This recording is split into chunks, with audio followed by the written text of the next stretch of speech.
Hi friends, welcome to Telugu Creative Channel. This is Arun Kumar. Welcome back to new video. So friends, మనమైతే previous గా 2 వీడియోలు అయితే shoot చేసామన్నమాట.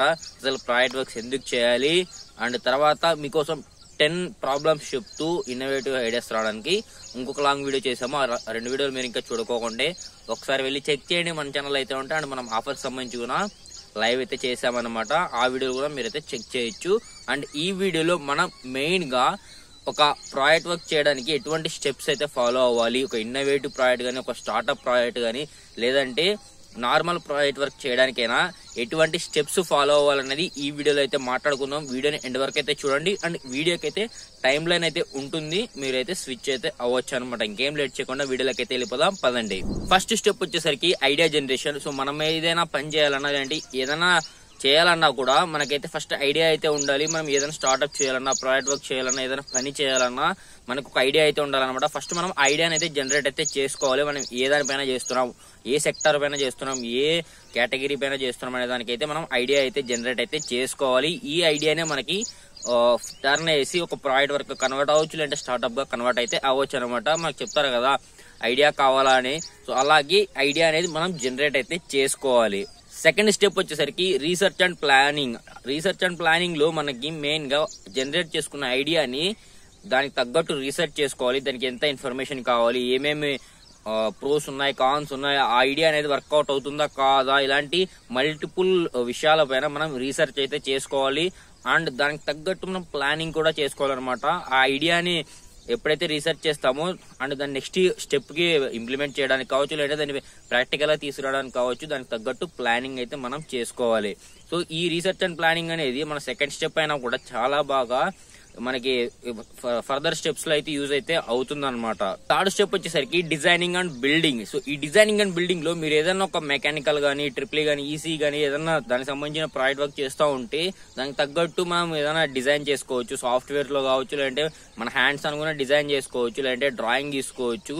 ఈ design చేసుకున్న తర్వాత మనం ఎప్పుడైతే ప్రీవియస్ గా మాట్లాడుకున్నాం కదా ప్లానింగ్ అనేసి, ఈ ప్లానింగ్ లోనే మనకి ఈ డిజైన్ తగ్గట్టు మనం అక్కడ ప్లాన్ చేసుకుంటాం, దాన్ని ఇక్కడ మనం అయితే డిజైన్ చేసుకుంటాం అనమాట. మనకి టైం ల్యాగ్ కాకుండా ఈ డిజైనింగ్ లో మనకి మెయిన్ గా ఏమేమి వస్తాయంటే మనకి ఏమైనా క్రిటికల్ పోర్షన్స్ ఉంటాయి మన ప్రాజెక్ట్ వర్క్ లో, దానికి తగ్గట్టు మనం దాన్ని అయితే డిజైన్ చేసుకుంటాం. ఈ డిజైనింగ్ లోనే మనకి ఇంకొక వేరే విధంగా కూడా వస్తుంది. ఎందుకంటే మనం ఏదైనా సాఫ్ట్వేర్ సైడ్ వెళ్తే మనం దానికి తగ్గట్టు మనం డిజైనింగ్ అయితే చేసుకుంటాం కదా. సాఫ్ట్వేర్ ని మనకి ఎలా కావాలి, మనకి ఏ సినారియోలో కావాలి అండ్ దీనికి తగ్గట్టు కావాలనేది. సో దాన్ని అయితే డిజైన్ చేసుకున్నాం. డిజైన్ చేసుకున్న తర్వాత ప్రాక్టికల్ గా బిల్డ్ చేయడం. ఒక సాఫ్ట్వేర్ సైడ్ తీసుకుంటే మనం వన్స్ డిజైన్ చేసుకున్న తర్వాత దాన్ని అఫీషియల్ గా బిల్డ్ చేయడం, అంటే మనకు కంటికి తగ్గట్టు దాన్ని బిల్డ్ చేసుకుంటూ వస్తాం. అలాగే మెకానికల్, ట్రిపుల్ ఈసీ సైడ్ తీసుకుంటే మనకు దానికి తగ్గట్టు మనం ఇన్ఫ్రాస్ట్రక్చర్ డెవలప్ చేసుకుంటాము అండ్ దానికి కాంపోనెంట్స్ అని అరేంజ్ చేసుకుంటాం, దాన్ని బిల్డ్ అయితే చేస్తాం అనమాట. ఫర్దర్ గా ప్రాక్టికల్ గా దాన్ని అయితే తీసుకుని అయితే వస్తాము. స్టెప్ 4 లో మనకి మెయిన్ గా టెస్టింగ్ అండ్ ఇంప్రూవ్మెంట్స్. మనం ఇంతవరకు చేసాం కదా, ప్లానింగ్ చేసుకున్నాం, తర్వాత డిజైనింగ్ చేసుకున్నాం, తర్వాత బిల్డ్ చేసుకున్నాం. బిల్డ్ చేసిన అయిపోయిన తర్వాత దాన్ని టెస్టింగ్ అయితే చేయాలి.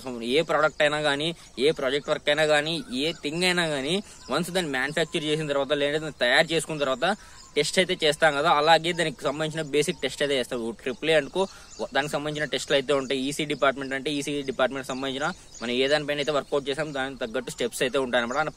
అండ్ మెకానికల్ అయితే దానికి సపరేట్ టెస్టింగ్ మెథడ్స్ అయితే ఉంటాయి అనమాట. ఏ దానికైతే సపరేట్ టెస్టింగ్ మెథడ్స్ ఉంటాయి, దానికి తగ్గట్టు మనం అయితే టెస్టింగ్ అయితే చేసుకోవాలి. ఈ టెస్టింగ్ అనేది కూడా మెయిన్ ఇంపార్టెంట్. ఎందుకంటే మనం చేసిన ప్రాజెక్ట్ వర్క్ అనేది సక్సెస్ అవుతుందా కాదా అండ్ అలాగే దాంతో పాటు అందులో ఏమన్నా ప్రోస్ ఉన్నాయా, కాన్స్ ఉన్నాయా, దాంట్లో నెగిటివ్ షేడ్ ఏమన్నా ఉందా అండ్ అలాగే అదేమన్నా డిసడ్వాంటేజెస్, లిమిటేషన్స్ ఏమైనా ఉన్నాయా ప్రాజెక్ట్ వర్క్ అనేది కూడా మనము ఈ టెస్టింగ్ లో అయితే తెలుసుకోవచ్చు అండ్ దాన్ని ఫర్దర్ గా ఇంప్రూవ్ అయితే చేసుకోవచ్చు అనమాట. ఈ ఇంప్రూవ్మెంట్ లో మనకి ఏమొస్తుంది అంటే మనం టెస్ట్ చేయడం వల్ల బయటపడ్డ డిసడ్వాంటేజ్ కానీ, లిమిటేషన్స్ కానీ మనం ఇంకొక స్టేజ్ ముందుకు వెళ్ళి దాన్ని మళ్ళీ ఇంప్రూవ్మెంట్ మనం దాన్ని డిజైన్ లో ఏమైనా చేంజెస్ ఉంటే చేసుకొని ఫర్దర్ దాన్ని అయితే మళ్ళీ టెస్టింగ్ అయితే చేసుకుంటాం అనమాట. ఈ రెండు అనేది కంటిన్యూగా చేస్తూ ఉంటాం. ఈ రెండు ఎప్పుడైతే ఎఫిషియెంట్ గా అండ్ యాక్యురేట్ గా జరుగుతాయో అప్పుడు మనకి ప్రాజెక్ట్ వర్క్ 100% అవుట్పుట్ తో బయటకి అయితే వస్తుంది. And last and final step వచ్చేసరికి డాక్యుమెంటేషన్ అండ్ ప్రెజెంటేషన్. సో మనం ఈ 4 స్టెప్స్ పాటించి కష్టపడి చేసిన తర్వాత కూడా మెయిన్ గా మనకి డాక్యుమెంటేషన్, ప్రెజెంటేషన్ లేకపోతే అసలు వేస్ట్ అనమాట ఈ ప్రాజెక్ట్ వర్క్ అనేది. సో డాక్యుమెంటేషన్ మనకి క్లియర్ కట్ డాక్యుమెంటేషన్ అయితే ఉండాలి. ఎప్పుడైతే డాక్యుమెంటేషన్ క్లియర్ గా ఉంటుందో మనకి ఎప్పుడైనా మనం ఎక్స్ప్లెయిన్ చేసేటప్పుడు కావచ్చు, లేదంటే ఫర్దర్ గా ఎవరికైనా చూపించినప్పుడు కానీ వాళ్ళకి జస్ట్ అలా స్పాట్ అయిపోతుంది అనమాట మన డాక్యుమెంటేషన్ వల్లనే. సో ఈ డాక్యుమెంటేషన్ అనేది క్లియర్ కట్ గా ఉండాలి. అని మనం ఏదైతే రీసెర్చ్ చేసింటామో దానికి తగ్గట్టు మన ప్రాజెక్ట్ కి తగ్గట్టు మనం మొత్తం ఇన్ఫర్మేషన్ గ్యాదర్ చేసి ఒక డాక్యుమెంటేషన్ అయితే పర్ఫెక్ట్ గా చేసుకొని పెట్టుకోవాలన్నమాట. ఈ డాక్యుమెంటేషన్ లో చాలా టైప్స్ అయితే ఉంటాయి.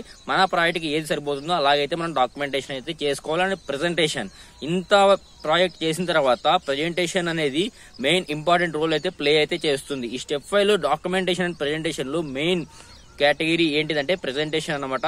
మనం ఎప్పుడైతే మనం చేసిన ప్రాజెక్ట్ వర్క్ ని దాని అవుట్పుట్ తగ్గట్టు అది ఏ కేటగిరీ చెందింది అనేది ఎప్పుడైతే 100% రిప్రజెంట్ చేస్తామో, అది ఒక కంపెనీ ముందు కావచ్చు, లేదంటే ఒక గైడ్ ముందు కావచ్చు, అండ్ ఒక లెక్చరర్ ముందు కావచ్చు, ఒక స్టూడెంట్ ముందు కావచ్చు, అందరికీ ఒకటే విధంగా ఎప్పుడైతే మనం రిప్రజెంటేషన్ చేస్తామో అప్పుడు మన ప్రాజెక్ట్ సక్సెస్ అయితే అయినట్టు అనమాట. ఈ ప్రెజెంటేషన్ వల్లనే చాలా వరకు ప్రాజెక్ట్స్ కానీ లేదంటే ఏదైనా ఐడియాస్ కానీ మనకి ఆల్మోస్ట్ స్టార్ట్అప్ గా కన్వర్ట్ అయ్యాయి. అండ్ స్టార్ట్అప్స్ అయితే సక్సెస్ఫుల్ గా రన్ అయితే అవుతున్నాయి అనమాట. ఈ ఇన్నోవేటివ్ స్టార్ట్అప్స్ అండ్ ఐడియాస్ గురించి మనం నెక్స్ట్ వీడియోస్ లో అయితే మాట్లాడుకుందాం. ఒక్కొక్కటి అయితే చెప్తా మీకు ఎవరెవరు ఏం చేశారనేది వస్తాయన్నమాట వీడియోస్ అనేవి లాంగ్ వీడియోస్ లో కూడా. సో అది ఈ 5 స్టెప్స్ మనం ఫాలో అయితే తప్పకుండా మన ప్రాజెక్ట్ వర్క్స్ ని సక్సెస్ఫుల్ గా మనం అయితే ఫినిష్ అయితే చేయొచ్చు. అండ్ అలాగే దాన్ని ఎవరన్నా స్టార్ట్అప్ గా కన్వర్ట్ చేసుకోవాలనుకున్నా ఈ 5 స్టెప్స్ ఫాలో అయినారంటే ఈజీగా కన్వర్ట్ అయితే చేసుకోవచ్చు అనమాట. సో ఫ్రెండ్స్, అది వీడియోని ఎండ్ వరకు చూసారనుకుంటా. వీడియోని ఎండ్ వరకు చూసింటే తప్పకుండా లైక్ అయితే చేయండి. అండ్ మరిన్ని ఇటువంటి వీడియోస్ కోసం మన ఛానల్ ని సబ్స్క్రైబ్ అయితే చేసుకోండి. అండ్ కింద కామెంట్ చేయండి మీకు ఎటువంటి వీడియోస్ కావాలి, మీకు ఏమైనా డౌట్స్ ఉన్నా ప్రాజెక్ట్ వర్క్స్ గురించి కింద కామెంట్ అయితే చేయండి. అండ్ ఇది మన కాంటాక్ట్ నెంబర్. మీకు ఏమైనా ప్రాజెక్ట్ వర్క్స్ కావాలన్నా, కాంపోనెంట్స్ కావాలన్నా తప్పకుండా కాంటాక్ట్ అయితే అవ్వండి. నేను మీకైతే ఇన్ఫర్మేషన్ అయితే షేర్ చేస్తాను అండ్ కాంపోనెంట్స్ కూడా షేర్ అయితే చేస్తాను. సో ఇది మన కాంటాక్ట్ నెంబర్. తప్పకుండా వాట్సాప్ లో వచ్చి హాయ్ అని మెసేజ్ అయితే చేయండి. This is Arun Kumar. See you in next video.